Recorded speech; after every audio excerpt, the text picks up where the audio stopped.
Welcome to the Your Leadership Legacy podcast. My name is Paulus Krause, and I'm so excited to bring you this next podcast dedicated to you high performers out there who want to reinvent yourself, reinvent your business, maybe your career, all of it. This podcast is all about being dedicated to transformation and being the best possible leader of yourself and others that you can be in order to create a legacy that lives on. Welcome to Your Leadership Legacy. My name is Paulus Krause. I am the founder and CEO of True You Teams. And here we go.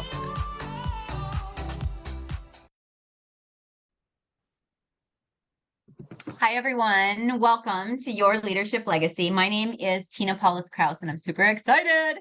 I have somebody that I've known for a long time here on the show with us, Pat Zietlow Miller. Hi, Pat. Hi, Tina. How are you? I'm great. I am so excited. I've known you for a long time. We actually used to work at the same place. And so I have watched your journey ever since you started on your journey.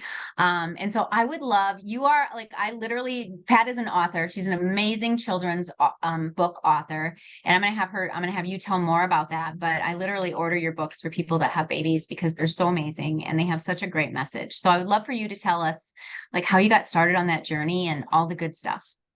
Sure. Well, I'd always wanted to write books for kids. I mean, even as far back as fifth or sixth grade, and this shows how old I am, I would go to my school library and they'd have card catalogs, which I don't think even exist anymore. I know. I remember those. And I remember pulling out the card catalog and flipping through it to see where would my name go if I wrote a book someday? Yeah.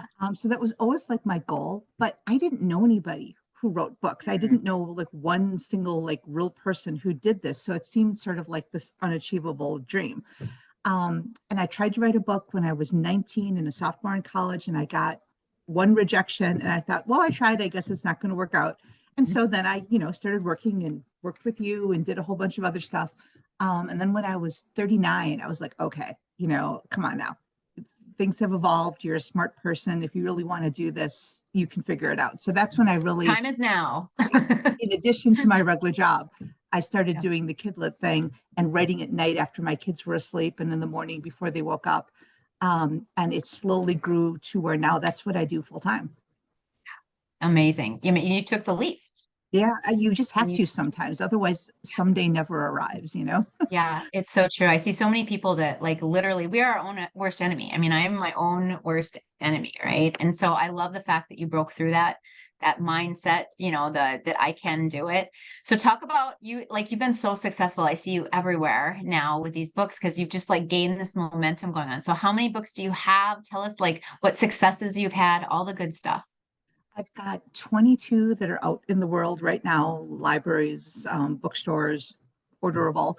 I've got 3 more that are coming in the next couple of years. I'm always writing new stuff. The highlights probably are 2. One is my book, Be Kind, was on the New York Times bestseller list for 10 weeks, which, is totally out of your control as an author. I mean, you can't make that happen. So it's just this wonderful blessing when it does happen. And then another one of my books, In Our Garden, was a Dolly Parton Imagination Library selection. So it's going out to kids across the country who are part of Dolly's program. And that was amazing to find out too. Oh, I know Dolly, who's 77 today and just sang her heart out as a Dallas Cowboy cheerleader. It was amazing. I was wondering how many people were Googling who's Dolly Parton in that moment. Because she looks great. I know, she's amazing. It's amazing. It's what happens when you take care of yourself, right? Tell us what inspired the children's books? Why children's books? Well, I'd always thought, back when I was in 5th or 6th grade and looking in the card catalog, the other thing I would do, I can say this now because I won't get in trouble, is the teachers would send us down to the library to work on some project. And I would sneak off to the picture book section and read picture books when I was that age. But it didn't click until later that maybe that meant something, maybe that meant that I really liked them. And to me, picture books are this perfect little package of truth and wisdom and beauty and story, all in 600 words or less. And there's something about being able to do that, to tell a full story in this limited number of words and know that it's out there being read to kids, that just really speaks to me. I mean, I myself read books for all ages, but in terms of creating picture books, just have this special place because I think those are the books you remember. Most people can remember their favorite book as a kid. And who is the artist? Who's the artist for your books? Oh, I have a different artist for pretty much every book. So Do what you? happens Okay. I didn't, is, I yeah, wasn't sure. I write the book, and Yeah. then an editor will buy it at a publishing house, and then they'll work with an art director to match me up with an artist that they think has a style that will complement that particular book. And so almost every project I get to meet somebody super talented and super cool, and they've been from all over the world. I've had illustrators from the US, from Korea, from Colombia, from Switzerland. And then one of my books coming out has an illustrator from Madison, Wisconsin. So you just never know who you're going to get matched up with, and you get to meet the best people. Yeah, it's just been so fun and amazing to watch your journey, because not only because I know you, but I'm big into leadership development. I also made the leap from corporate because I believe that leadership development, as we rise within, like everything else, ripples around us. And that's what attracted me to your books, because be smart, be kind. And when I read the content of your books, you're literally supporting, because I've said a million times, why are we not teaching these things in school? Like, why Right. is this information not being taught in school? Right. And like, your books teach that. Your books teach people why it's, why all the important things. So what inspired that part of it? Well, I was a pretty timid kid. I really was, looking back. I lived in my own head a lot. I was kind of scared of a lot of things. And so I think back, and I think what would I have needed to hear as a kid? What would have helped me? And so like I wrote When You Are Brave kind of to that small version of me, or Be Strong or Be Kind. I try to think what's something that would have helped me as a kid, and then I try to build a story around it, because you can't write a book that just is telling somebody what to do, because kids don't like that, adults don't like that.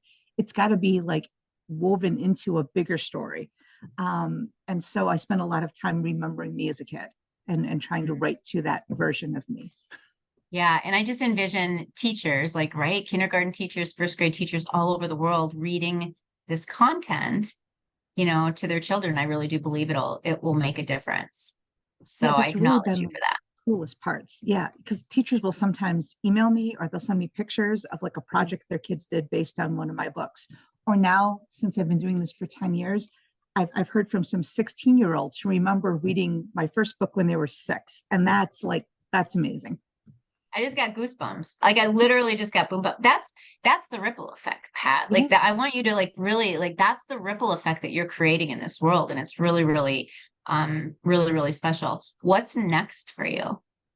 Well, okay, so I have a book coming out. I don't have any book in 2024, but I have one coming out at the very beginning of 2025. And it's a book about civil rights leader John Lewis. And there's been a ton written about John Lewis. It's nonfiction, my first nonfiction.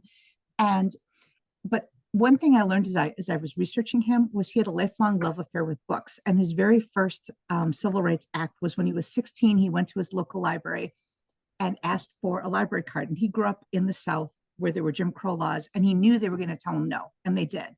And then he wrote a letter saying the library should be open to all, and he never got a response. But that was his like first step. And so my book traces his lifelong love affair with books. He married a librarian. He wrote books of his own. Books really shaped his life. And so like there's so much you could write about him. So I just like pulled all the book stuff out of his life. And it's called Unstoppable John, and it comes out in January of 25. Nice. And he's so inspiring. Yeah. 25 or 24? 25. 25. Okay. Yeah. Yeah. Amazing. So I just want to acknowledge you for the change that you're making in the world, because that impact is incredible. Where can people find these books? Where can people find you? I'm online, www.petzietlowmiller.com. I'm really active on what used to be Twitter and is now X, and I'm Pat Z Miller. I'm also on Instagram, and the books are available, from any online bookseller, Barnes & Noble, Amazon, yep. Books A Million, indie bookstores.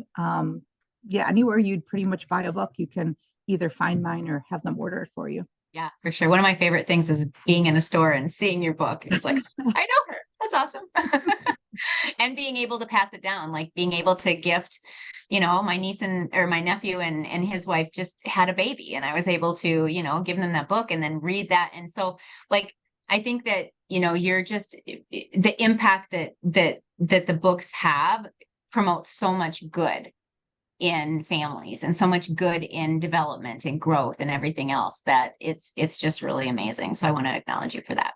Thank you. I'm a huge believer in reading to kids and the importance of literacy, and just, the connection between whoever is reading the book and the kid who's hearing it. You read picture books with the kid sitting on your lap or next to you. So it builds that family bond, but it also builds vocabulary and language and a view of the world that will help you later on. There's just so many benefits to just sitting down and reading with a kid. Yeah. And in this world where it's so noisy, right? It's noisy out there. Parents are busy. They got all million and one things going on. And I mean, I was one of those busy parents too. And I look back at it now and, you see the times that you missed. And so if anybody's out there right now and they're getting caught up in the busy and they keep meaning to read to their kids, but they keep forgetting, right? They keep forgetting. They get caught up in everything else. Like what advice would you give them? Well, I try to pick a time and just make it a constant, like right before bed or right when you get up in the morning or whatever time works for your schedule. And it doesn't have to be forever. It can be one book, 10 minutes with the kid on your lap. Or, some people have really active kids that don't like to sit still. You can let them crawl around and play and you can read one book out loud while they're crawling around. They're still listening. They're listening. They're still it's still gonna work, yeah. And I know how much time I waste on my phone. I'm a horrible phone abuser, but if you can just, for 10 minutes, set the phone down, read one book, it's a good start. Yeah. Intention is what I hear you saying. I love that. I love that. So the name of the podcast is Your Leadership Legacy. It's all about amazing leaders who are leaving these incredible legacies. And so that's why you're on this show. So from your standpoint, what's the legacy that you will leave, Pat? I want to leave. Well, first of all, I hope my books are around for years and years and years after I'm gone. I mean, that would be a huge blessing. I just want to leave a legacy where people think back and they go, yeah, I loved that book. That's what I'm hoping to leave. And it might be a different book for every reader, but that's what I hope happens.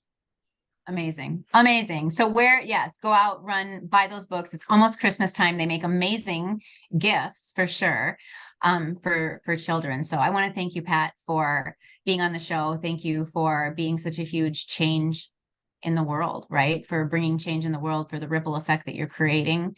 It's pretty incredible. So thank you so much for being here today. Thank you for having me. You bet. All right, everyone. That is it for this episode of Your Leadership Legacy. We'll see you next time. Bye.